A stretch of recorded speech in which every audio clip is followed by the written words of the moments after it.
What's up guys, LeopoldTheBrave here with some horrendously mediocre Tekken gameplay. I love this game, but I am very bad at it. And because I'm so bad at it, you probably assume the reason I like it is not really because of the competitive side. And you'd be right, the reason I play one of the most technical and skill-demanding fighting games ever made is because of the story and characters. Now the characters are of course iconic and memorable, and it's hard to not like them. But the story is absolutely dorky, cheesy, hammy, and I am in love with it. Yes, even the super underwhelming and disappointing ones like Tekken 7. And that's what this video is going to be about. What could possibly happen in Tekken 8, considering the events of Tekken 7's story, and how could it be made a bit better.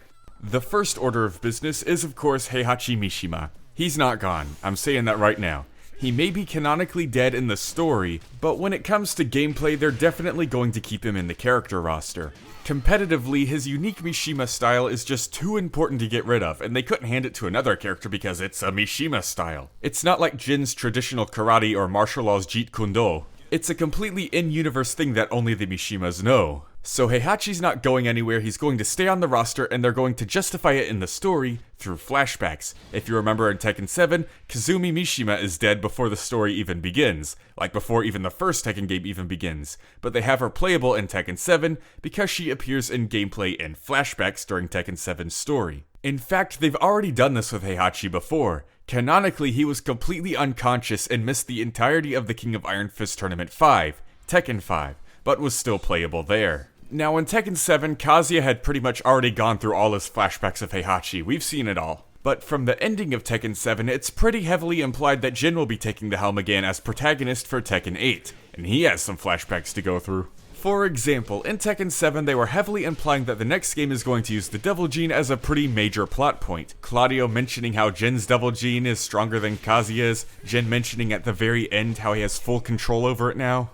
And then there's the fact that Claudio didn't go up against Jin or Kazuya at all, despite the fact that he was set up as this big important exorcist that had the secret weakness for the Devil Gene. So for Heihachi, they could have him show up in several flashbacks where Jin recounts his experiences with the Devil Gene, like when he went off training with Heihachi after Ogre and his mother disappeared, or that moment when Heihachi betrayed him after he defeated Ogre. So yeah, yeesh, all that just explained that Heihachi's still gonna be there.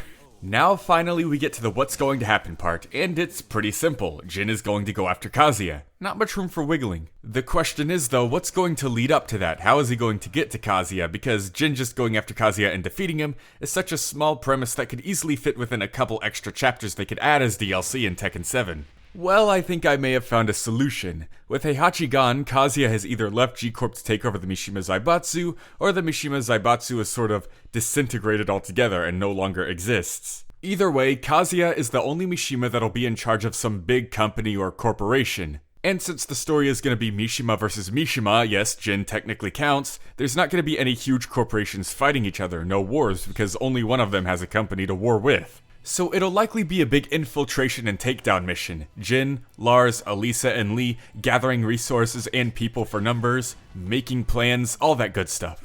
But of course, there could be some distractions too. While the character episodes in Tekken 7 are really lame, they did have some good setups for things that could happen in Tekken 8.